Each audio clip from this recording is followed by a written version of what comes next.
Cartoon Network, huh? Series creator has been arrested on charges having to do with children. Oh my gosh, you guys are not gonna believe this. We just saw that door open and shut. Wait, oh my god! The dimensions are merging, y'all. Can somebody explain what this is? Welcome back to the channel. Here we go.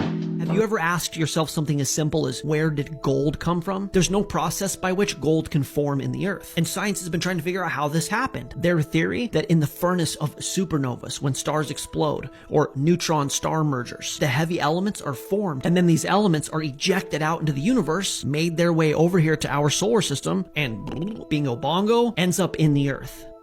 This is their best theory. Yeah. But there's a problem. It doesn't work. Check this out. Our best idea for the origin of gold doesn't add up. In 2017, we detected gold being forged in a neutron star merger. Well, Dave, we did it again.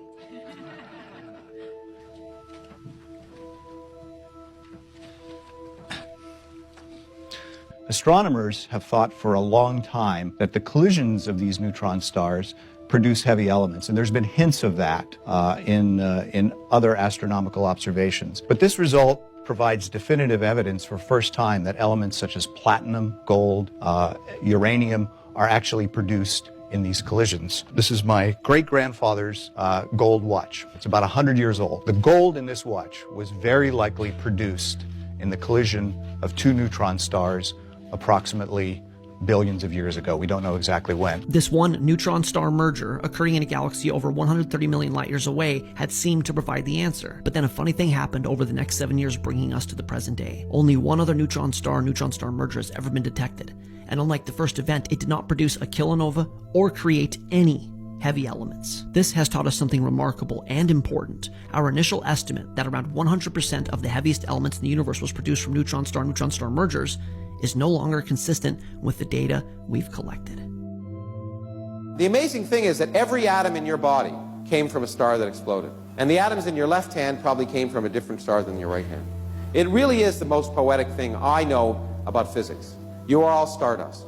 You couldn't be here if stars hadn't exploded, because the elements, the carbon, nitrogen, oxygen, iron, all the things that matter for evolution weren't created at the beginning of time. They're created in the nuclear furnaces of stars, and the only way they can get into your body is if the stars were kind enough to explode. So forget Jesus. The stars died so that you could be here today. Okay? And anyway. On October 9th, 2022, astronomers detected the brightest gamma ray burst of all time and thought this would be a great testing ground to see whether heavy elements were produced in the aftermath of this event or not. Using JWST data, a collaboration of some 24 astronomers determined that the answer quite definitely is no. Supernovas do not create heavy elements. Science has no idea where gold came from. It's just here. Science also has no idea where galaxies came from. They have no idea how galaxies formed. JWST's newfound galaxies are the oldest ever seen. We know that the first galaxies in our universe formed shockingly fast, thanks to the latest results from the James Webb Space Telescope. They looked back into the past to the beginning of the universe. From a tropical rainforest to the edge of time itself, James Webb begins a voyage back to the birth of the universe. And they found fully formed massive galaxies. We now know for certain we are probing an area of the universe no human has ever laid eyes on before. It's astonishing, says Peter Van Dockum of Yale University. You go from nothing to these fully formed galaxies in the blink of an eye. Did these galaxies just poof into existence? Maybe. Science has no idea how the universe formed, how galaxies formed, how the Earth formed, how gold and uranium formed. It's just all here. Like spawning into Minecraft the first time you play the game. Everything you need to survive is programmed into the game. Trees, rocks, animals, coal, gold. Humans just spawned into existence and started going, hey, how did we get here? What are we doing here? Ooh, what does this do? I need that. It's just all here. And at this very moment, all of the ideas that science had to explain all of this happening through natural processes appears to be wrong. It was a creation myth. I have no idea. Humanity is suffering from amnesia. The more we learn, the more we discover how little we really know. What an exciting time to be alive.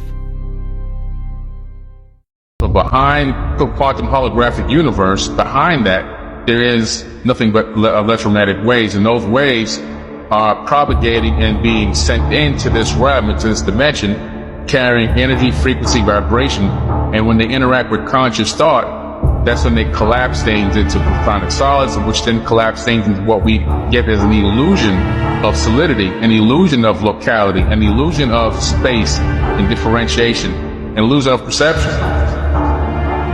When you say hologram, they're thinking of a Walt Disney little pixie dancing around in a little darkness area. That's all they know about holograms. They don't know that 20 years ago we could project a hologram with heat, noise, light, speed, anything we wanted, anywhere. And we used that on 9/11.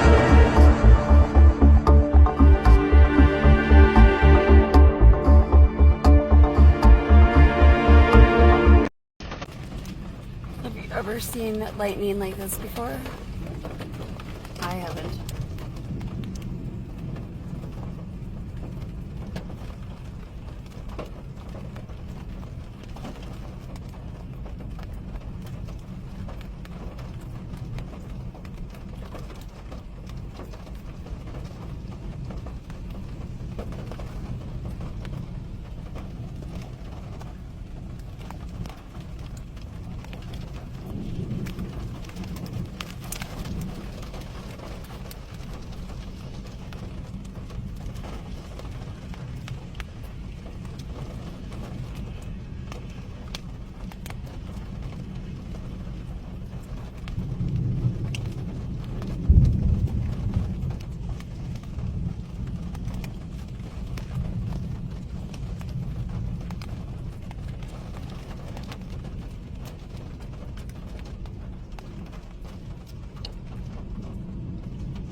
Strange.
Alright, yo, this is absolutely amazing and scary at the same time. I saw this yesterday. I was recording it around 2 p.m. Look what this machine is giving out. Look at the fucking colors above. There is no color corrections, no colors added, no shades. This is all I did was dim down the brightness. That was it. But look what it's giving out. It looks like it's giving out a time machine kind of vibe, or a portal. Look at that aircraft going in. Look at those rings around the sun, right? That is the lensing system made out of Fresnel lens. If you don't know what that is, look it up and you'll understand why those rings are around the sun. All right, look at the sun rays. To me, that looks like a fucking solar panel, right? Or am I wrong? For those of you who are gonna laugh about this and say like, oh, that's the real sun, you're lying to yourself. You honestly are lying to yourself, and you're afraid to admit that there is a machine up in that sky. That's what it is. Now I understand it's hard, you know, to comprehend that shit's a fucking machine. It took a while for me to fucking realize that was a machine. I get it. Take your time. But don't be laughing at us when we're fucking correct this whole time. Because what if we are right and you guys were laughing and that is a dangerous fucking machine that's shining down on us? What if? And what if it's too late to the point that we've been trying to tell you guys, and now you guys are seeing it? It's too late. You can't fix it. You can't do anything about it. Look what I'm doing with my finger. I'm literally showing the reflector in front, the concave, everything around it. Look at that. That's either a time machine, a portal, or a fucking death ray. Look at this time lapse, right? that behind or underneath the sun. That is not the sun, y'all. You honestly y'all just need to look up and just stare at it for a second then. You know, just look at it. Don't just glance at it. Just stare at it and you will see what we see every single day. That is a machine, y'all. That's a machine. We need to do something about it before it fucking kills us all. That thing's a heat lamp. Y'all know it.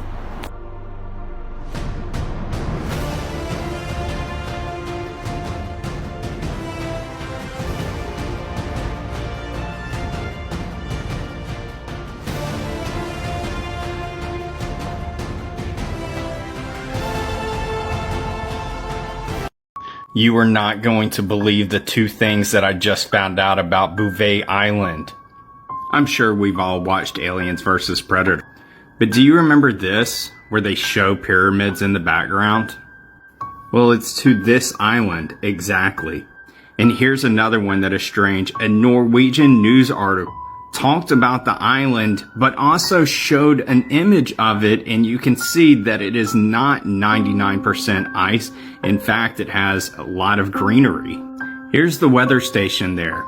Here's another image of it. And now this one is where your mind is blown. Does that not look like a pyramid? And if you remember, this is what ends up happening in Aliens vs. Predators. And as I am speaking right now, it's back again, where you see it going straight up here, and you see that this one is developing more than I talked about in my last video. So what's going to happen to our waters in the first 2 weeks of June? Take care. God bless.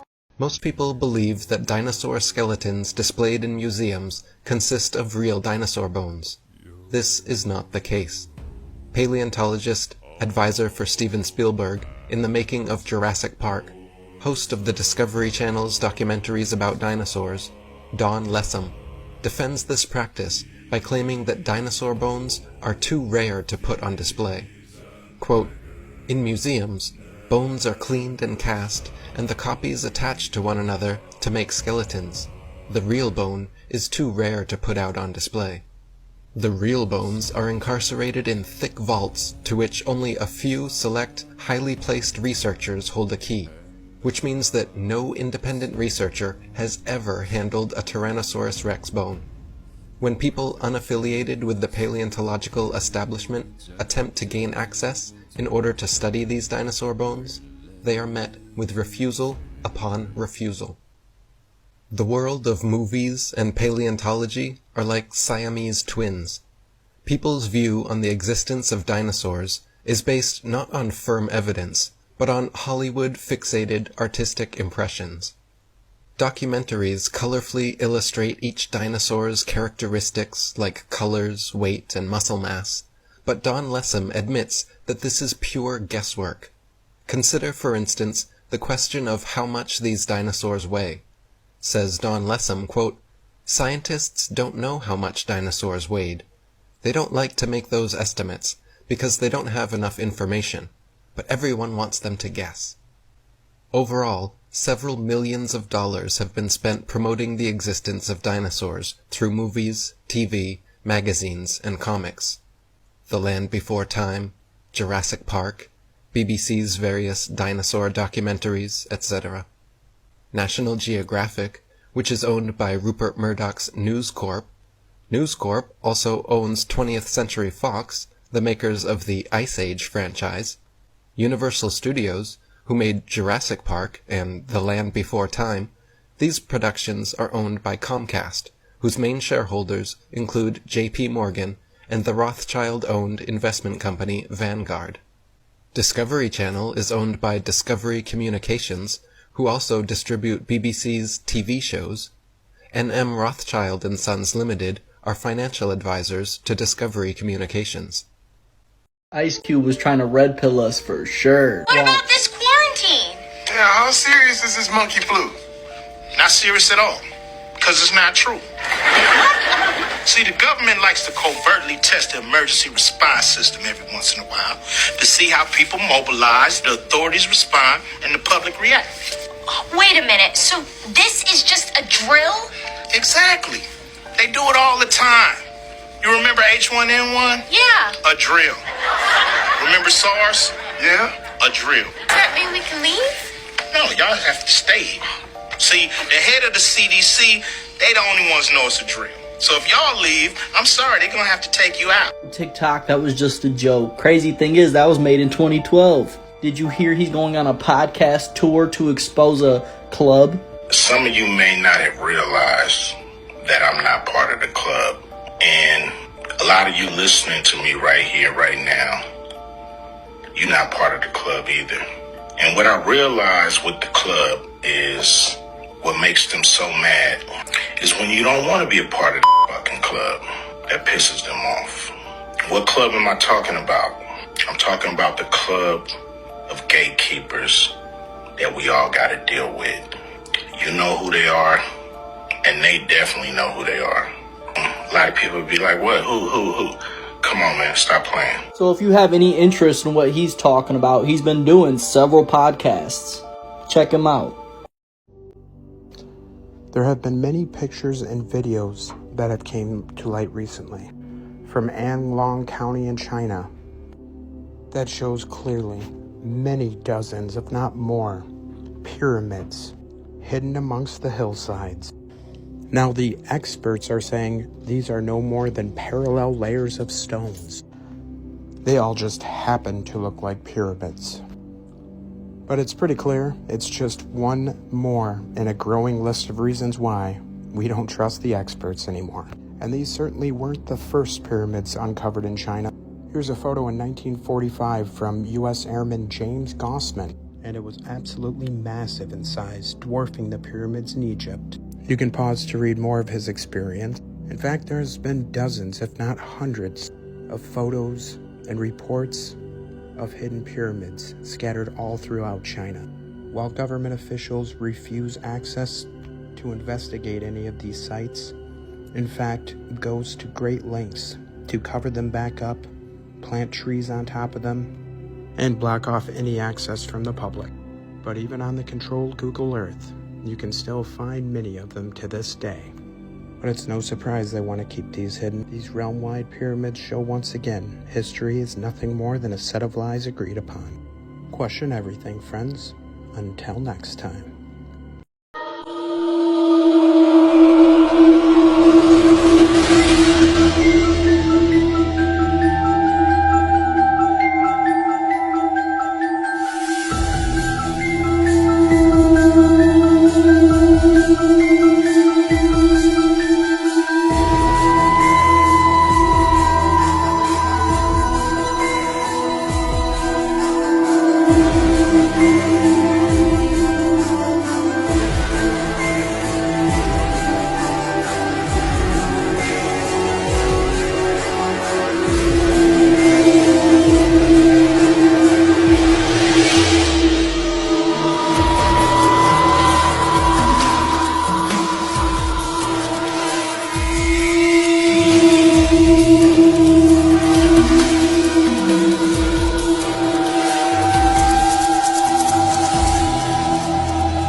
So someone asked AI to recreate the entire Simpsons universe as if it was live action, and it actually made like a complete video. Like, look at this. So it starts with like the outside view of Springfield.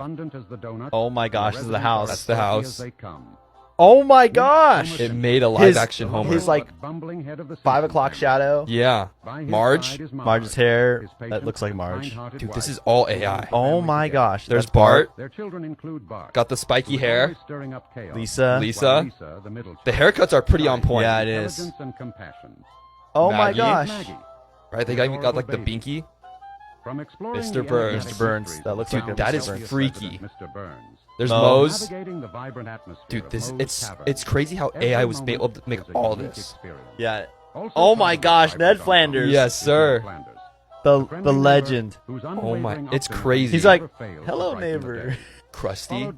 Dude, okay, Krusty looks scary. Yeah, Krusty is scary. I never thought about that, but yeah. It's so Millhouse. What a stud. Isn't it? It made the entire universe. This is all just AI generated. Oh my gosh. It's crazy. Oh my gosh. Serial killer. They did it all. It does look amazing. The dimensions are merging, y'all. Can somebody explain what this is? Can somebody look at that? Y'all see that? This was sent to me from upstate New York, but look at this. I slowed it down. Look at this, y'all. Look at this. What the heck? What is that, y'all? Y'all see that? Bro. Right? The dimensions are merging. It also came back another time. Look at this. Right there. Bro. Here it is again. Hold on. I slowed it down for y'all. But look at this, y'all. Y'all see that? Bro, what is that? What is that? Y'all, the dimensions are merging, y'all. What the heck? All I know is there are some weird things happening around the world right now. But please let us know in the comments below what you think that is, y'all. Like, comment, and share for more videos like this. Thank you for tuning to my frequency. Let's get this shift. Peace in. There's a quote I remember. I think it's in like that first Thor movie. And they're looking at the constellations. And he said something about magic and science, and science is just... He said, your ancestors called it magic, you call it science. Where I come from, they're one and the same. Yes. So the thunder god is telling her that they're both the same. It's like the difference between science and magic, for the most part, is if I can explain it to you, it's science. If I don't, it's magic. Yeah, basically. Wow. You think about so the science is all about numbers. The witchcraft is all about numerology. The witchcraft is all about signs and sigils. And then the science is about geometry. You guys like making the connections here? A great example of this is like everyone like asking about CERN. What the heck are they doing at CERN? Why is there statues to Shiva there? You know, if this is a scientific place. Right. Why do they have Dark Matter Day there on October 31st, Halloween? Yeah. Samhain. Why is the site where there's a temple to Apollyon? Right. Maybe things have not changed. Yeah. Maybe these things are still a little bit magical, and you understand, like, again, like, so you get to the NASA stuff, it's like, well, why don't I trust NASA? It's like, because they're a bunch of occultists. Like, why do they name their rockets after Apollo and Saturn and Artemis and Gemini and just think of a pagan god's name. It's like, you wouldn't think they would name them after Moses, would they? Here's the Apostle Paul rocket. Yeah. They haven't done that yet, have they? Yeah. I wonder why. Yeah. In August 1940, National Geographic magazine printed an interesting and disturbing story about Malta and the Hypogeum. First, the article reported that excavators discovered the bones of over 33,000 people who had been sacrificed by an ancient pagan cult. Then there was the story of the children who went to the Hypogeum on a school trip. A school field trip to an underground cave where thousands of people were sacrificed in a cult? Yep. Yeah, they must have signed one hell of a waiver with that permission slip, huh? Well, I hope so, because the children went in and never came out. What? Yep. 30 school children and their teacher went down a passage. They either got lost or stuck behind a cave-in because they were never seen again. For weeks, mothers declared that they had heard wailing and screaming from underground. But numerous excavations and searching parties brought no trace of the lost souls. After 3 weeks, they were finally given up for dead. To this day, the children have never been found. Which brings us to the story of Lois Jessup.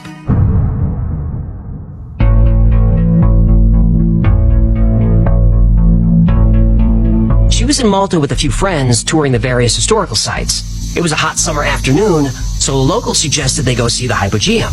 Not only was it an amazing historical location, it was underground. It would be nice to get out of the Mediterranean sun. When they found the entrance, they hired a guide named Joe to give them a tour. They weaved through various passageways and found the entrance to a mysterious-looking cave. On the walls were ancient carvings and designs painted with red ochre. The entrance smelled damp and moldy, but once they entered, the air felt clean and dry. Their guide, Joe, told them there were 3 floors of underground rooms. Joe gave Lois and each of her friends a single lighted candle. One by one, Lois and her friends entered the cave. The passage was narrow, so they had to crouch and walk single file. They emerged into a large room with smooth limestone walls. The women laughed and talked, and they noticed their voices were echoing and creating a strange humming sound. Joe said the room was built thousands of years ago for a powerful oracle. The oracle would perform miracles using certain sounds. Joe said the room would still work today if anyone knew the correct sound to use. Lois and her friends followed Joe through another narrow passage. The ground was steep. They were going down, very far down, into the deepest part of the Hypogeum. Yeah, I don't like where this is going. Do you mind? Sorry, I'm just trying to, break the tension. Yeah, I was building tension on purpose. Oh. Oops. Lois wasn't sure how far down they went, but her senses told her it must have been 20 or 30 feet. The tunnel opened up to another large room. Cut into the walls were shelves. Lois thought they looked like beds or resting places. She got a closer look. They were shaped like coffins. Joe said they buried their dead in here. He gestured to a slit in the wall, and Lois realized there were slits carved all around the room, evenly spaced. She looked through one and saw skeletons. Lois asked about them, and Joe said they were prisoners and their remains could not be disturbed. They looked around for a few more minutes, then Joe said, "This is the end of the tour, it's time to go back." Then Lois asked Joe, "What's down there?" She was pointing at a small square doorway, maybe 3 feet wide. Joe said, "If you go in there, you go at your own risk, and you won't go far." Now Lois felt like this was a challenge. She grabbed the length of rope and tied it around her waist. She passed the rope to another friend who did the same, and then another and another. Lois and her 3 friends squeezed through the small opening. You're like a baby shoot. Sorry, go ahead. The 4 women disappeared down the dark chamber. The other 2 stayed behind and waited with Joe. It was dark, but the women still had their candles and they were having fun. This type of adventure was exactly what they were looking for. Finally, the passage opened up and Lois was able to stand. When she got to her feet, she felt herself leaning forward. She was starting to fall. A rush of cold air hit her in the face and she was yanked back. Now, it's a good thing they used the rope. Lois was on a ledge no more than 2 feet wide, then it was a sheer drop 50 feet down. And from behind, Lois heard a friend tell her to keep going. They were getting claustrophobic in the tunnel, but Lois was frozen. Here's what she saw in her own words. There, across the cave, from an opening deep below me, emerged 20 persons of giant stature. In single file, they walked along a narrow ledge.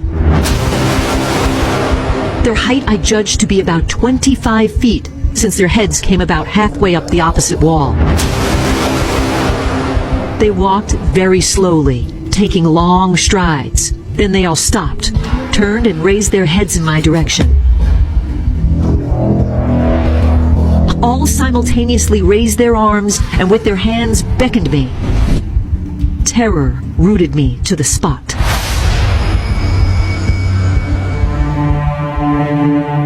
Another gust of wind rushed up from the cavern, this time blowing out Lois's candle, and everything went black.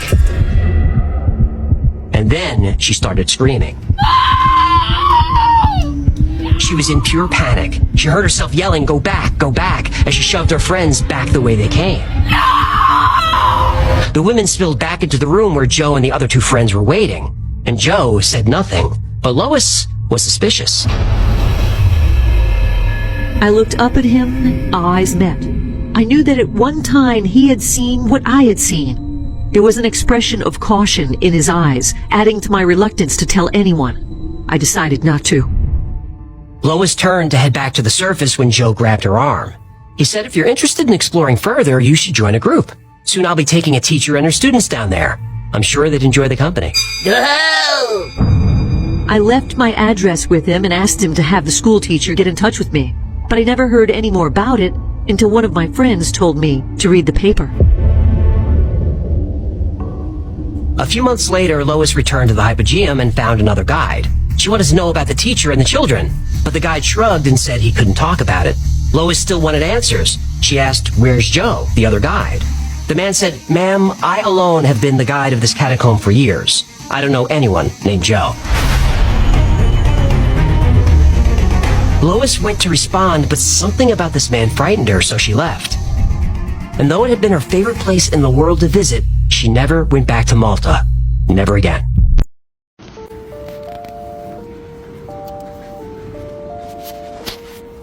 Hey, what up everybody? So, I've been kind of dropping some knowledge on how the hot dog supplies and McDonald's meat might have a correlation with the amount of homeless people and kids missing. And I came across a video by a young lady that was asked the question of, did you used to live by a cemetery? And she said yes. When she was a small gal, she lived next to a cemetery. And she thought next door was like a barbecue restaurant. Turns out it was a crematorium, right? But as a kid, she would walk to school and, you know, back and forth. And throughout the day when they would cremate the bodies, she thought it was barbecue. Yeah, barbecue. She said it smelled like a sweet barbecue kind of smell, and the smoke would come out or whatever. And she found out later that it was a crematorium. They're humans. People are being burnt, and it smells like sweet barbecue. So it turns out, in America, we're completely loaded with sugar, fats, processed food, just all kinds of, you know, stuff in our food, and we intake the most amount of sugar of any human on the planet and at any point of time in history, right? So when you're fat, overweight, they throw you in the oven to turn you into ashes. That sugar and all the processed chemicals puts off a smell like sweet barbecue, which that triggered my brain, and I realized it's the story of Hansel and Gretel, y'all. These aren't just fairy tales, they're telling you the truth. And as a kid, they already told you, but they repackaged it as, oh, it's just a fairy tale. Don't go into strangers' houses. Yeah, number one, it's true. But they're also telling you that they're feeding you, stuffing you with all kinds of sugars and chemicals to make it taste good. And so why does the FDA tell you that 2% of all hot dogs has human DNA? I wonder how much is in the McDonald's? How much is in the Burger King and Wendy's and all these fast food joints, right? Missing people, missing small ones, about over 300,000. Grind it up and turn into hot dogs or turn into McDonald's? I don't know. But that's the story of Hansel and Gretel, y'all, so be wary. I wouldn't eat that stuff. It gets crazy. Alright, y'all. Take care. The Catacombs, the darkest secret on Earth.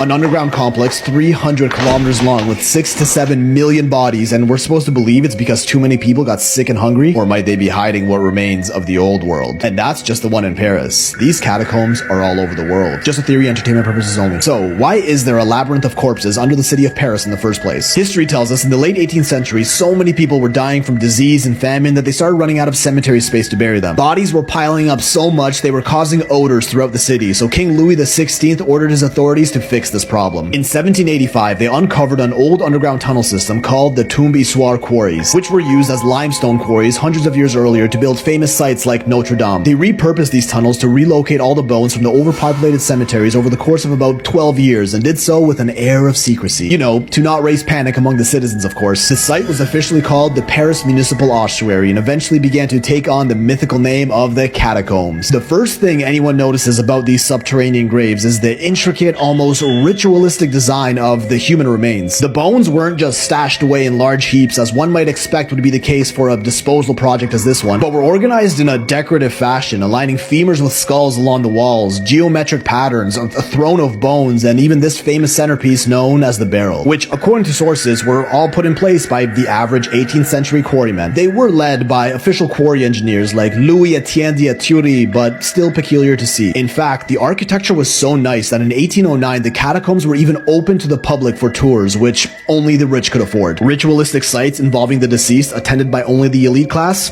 Some things never change. Now, why on earth would a literal mass grave be so intricately decorated for presentation in a borderline victorious manner like they were celebrating something? But no, they were just moving some bones out of the way, nothing to see here. Let's do some math. 6 to 7 million bodies moved over the course of 12 years as claimed means 57 to 67 bodies moved every hour, night and day for 12 years straight. That's one body, which contains several bones, moved into place in carefully designed patterns every minute, day and night, non-stop for 12 years. Which could be possible given a sizable workforce, just quite impressive to say the least, especially given their incredible design. But the question does arise, where do you get 6 to 7 million bodies in a city with a population of just about 600,000 at the time? That's 10 times the population of Paris in the 1780s and even about 3 times Paris's population today. I understand these bodies have accumulated over centuries, but the population was even lower in previous generations. Not to mention, even most bones do decompose and become extremely brittle within 100 years, so where did all these remains come from? Disease and famine is the main explanation we're given. Even Great Britain was having the same problem of overflowing cemeteries around the same time. It's almost like there was an old world here before us that got wiped out in a short period of time and they needed a place to hide all the bodies. Which reveals these Paris catacombs were merely the tip of quite an extensive shaft, as we see hidden mass grave sites like these all around the world. Like in Odessa, Ukraine, home to the largest catacombs in the world. 2,500 kilometers of tunnels dug into limestone bedrock dating to about the 17th century. Also used as a quarry and never officially to store bones of the deceased, but the majority of these tunnels haven't even been explored yet. Documentation of these catacombs is extremely limited, almost like they didn't want anyone to know what's down there, with large areas even being off limits to the public. Rumors claim that up to 1 million bodies may be buried down there, but on record there's none, which is kinda odd given they're officially called the Odessa Catacombs. Halfway around the world, the Basilica and Convent of San Francisco, a cathedral in Lima, Peru, has its own network of catacombs underneath. And again, what do we see here? Human bones arranged in a decorated manner, eerily similar to the ones in Paris, kinda like they were built as an award, a trophy, or accomplishment of some sort. Estimated to hold at least 25,000 bodies, with some claiming up to 70,000, or so we're told, as these haven't been explored much either, with many smaller catacombs under other churches in the surrounding area, all believed to be connected. Possibly bringing the body count of this network into the hundreds of thousands, maybe millions, but just speculation. The Lima catacombs weren't even publicly rediscovered until 1943, despite starting construction in 1546. Now, why put so much effort into designing yet another artistic mass grave site just to keep it hidden for hundreds of years? Just like the Brno ossuary in Czech Republic, again under a church and rediscovered as recently as 2001, despite being used in the 18th century, and this one has an estimated 50,000 bodies, but as always, it could be more. Organized in the fun geometric patterns we see everywhere, almost like the same group of people did this around the world. And like, why? Why put in so much artistic architectural design made of human remains into an underground crypt that no one is ever supposed to see? Allegedly constructed by your average 18th century quarrymen, because, you know, they all had degrees in advanced architectural design back then. Some sources even admit they appear to be arranged in a ritualistic manner, like the ones who built them were trying to achieve something more than just a gravesite. And what about those underground crypts they've been finding in places like New York City? Are there more of these hidden all around the world? St. Stephen's Cathedral in Vienna, Austria, catacombs with about 11,000 bodies. The catacombs of Rome, once said to host hundreds of thousands of the deceased, but have largely since been emptied. Under the Church of St. Paul's beneath the island of Malta,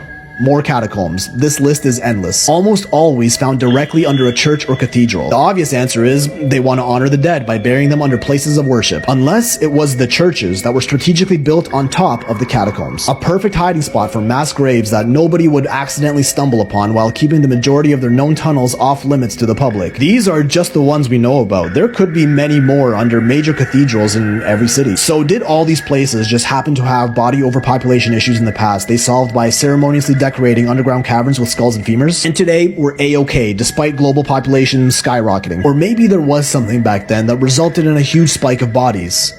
Fires. Almost every single major city has had their own Great Fire that took place in the last 400 years or so. Try it out. Search up the Great Fire of your city name and you're almost guaranteed to find something. Great fires in every city, mass graves largely unexplored under their streets. Was there an old world, a lost civilization as recent as the 1700s that was wiped from the earth and intentionally hidden from records? Some mystery enthusiasts say yes. Before the Great Fires, there was rumored to be a great global empire that rhymes with barbarian. Ugh, I don't even know if I want to get into that, and who knows, maybe these catacombs are just totally innocent and none of this is true.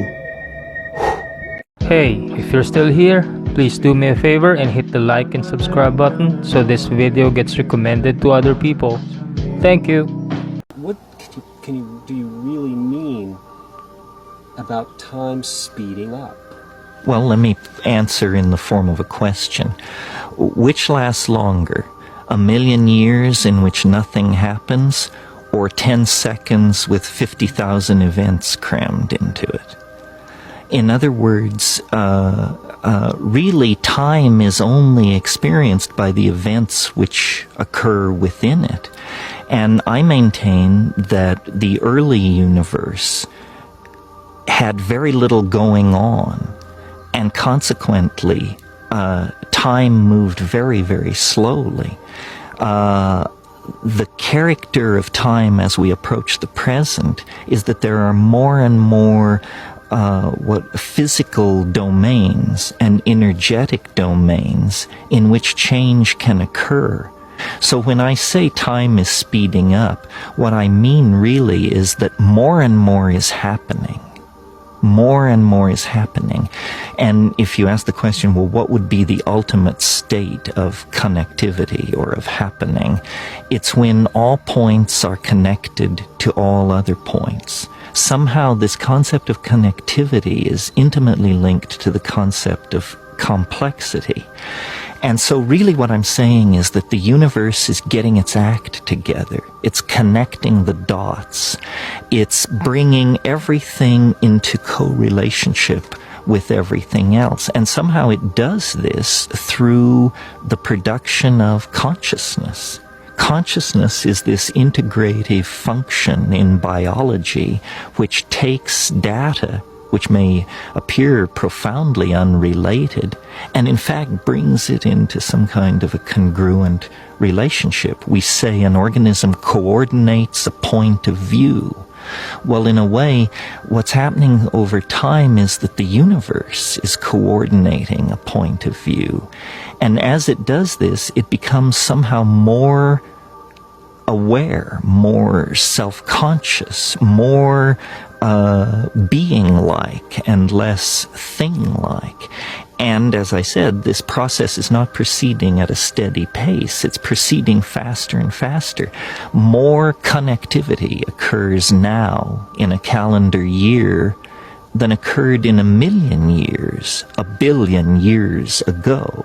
So somehow, as we approach the present, we find ourselves in an ever denser realm of activity, interrelationship, connectivity, and the result of this is more of the same, producing a shrinking globe, ever more immersive technologies, dissolution of political, social, gender, and class boundaries of all sorts. So that's what I mean when I say the universe is speeding up. Cartoon Network, huh?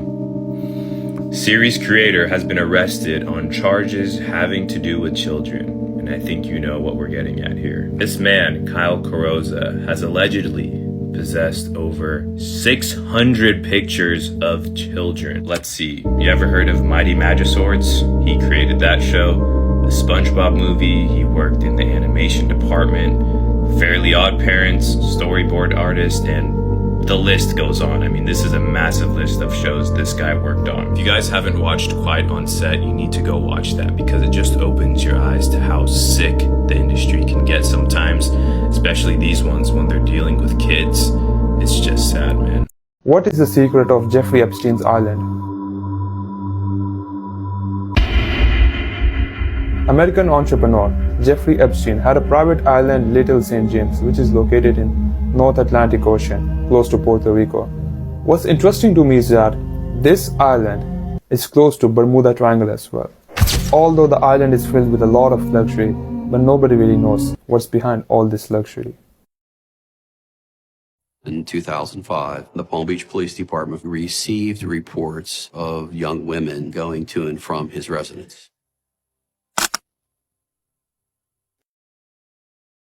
Epstein was accused of running a trafficking ring, where he brought young girls to his island with the promises of bringing new opportunities to their life, but instead they were subjected to abuse only. This scandal wasn't only for Epstein. A lot of famous politicians and celebrities you know were also on this island, which opens door to a lot of questions. Virginia Giuffre, who is a victim of this island, has spoken out openly on how Epstein used to force her to provide massages and sexual services to him and his other members on the island, which includes Prince Andrew just at the age of 17. Not only Andrew, but someone else who's also famous is involved in this.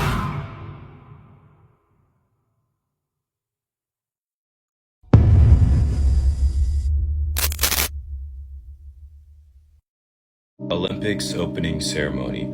I don't know if you saw this, but here we have a recreation of the Last Supper from what it looks like. Look, do your thing. I'm not hating, but when you bring religion into this is where we got to draw the line, especially when there's children in these performances. This is taking place in Paris, by the way, which is a little more surprising. For those of you who are saying it's not the Last Supper, this person is clearly coming out of a dinner tray. And if you zoom out, everyone is positioned the same way as the picture in the Last Supper. To me and many others, this looks similar, allegedly. But anyway, the performances go on, and there were other performances as well. If you paid attention, there was a medal performance, which also had symbolism if you looked closely. I don't know if you're starting to notice, but whenever there is a massive event like this worldwide, there's always something going on. They paid off scientists to say it wasn't, because they knew that sugar was a problem. Just look at the incidence of depression around the world, not just in America, not just in the UK, but everywhere. The World Health Organization now says that 5% of all of the people on the planet are clinically depressed. And here in America, it's at 22%. Fructose and alcohol are metabolized virtually identically. Sugar, dietary sugar, the sweet stuff, the crystals, the stuff you put in your coffee, that's called sucrose. Now, sucrose is two molecules bound together. One molecule called glucose, one molecule called fructose. Now, the food industry will tell you they are the same. They are not the same. The reason they tell you they are the same is because that's the way they assuage their own culpability for what they've done to the food. Glucose is the energy of life. Every cell on the planet burns glucose for energy. Glucose is so important that if you don't consume it, your body makes it. Fructose, on the other hand, the sweet molecule in that bag, not only do you not need it, but it's toxic. Your liver has the innate ability to metabolize 6 to 9 teaspoons per day. We are quadruple our limit because it's hidden in all of the food. We don't even know. We say, oh, I never even add sugar to my coffee, therefore my sugar consumption is 0. Wrong. It is hidden in plain sight in virtually every processed food in the entire grocery store. 73% of all of the items in the American grocery store and in the British grocery store are spiked with added sugar by the food industry for its purposes, not for yours. Because they know when they add it, you buy more. Oh my gosh, you guys are not going to believe this. We just saw that door open and shut. Wait, oh my god! Yeah, oh my god. Oh my god! It just moved. Holy stop. Do you see that? Zoom in. Zoom in. No, to the right. Wait, what the fuck? Do you see that? That giant just shut that. What the fuck? Bro!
Then we're safe. And it looks good. So here's a quick little trick. Pull up the comforter. Get your hot iron. It doesn't take much time, but the heat will bring all of these bed bugs to the surface of the mattress if they actually are there. Now I've got this iron on hot.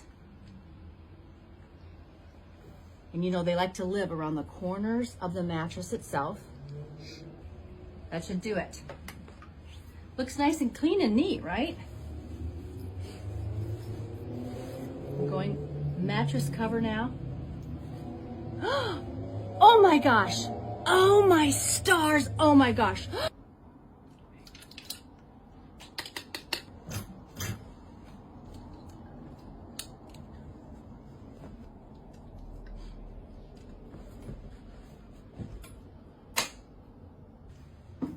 Here's how to tell if the hotel glasses are clean. If it doesn't stick, it's clean. If it sticks, it's dirty.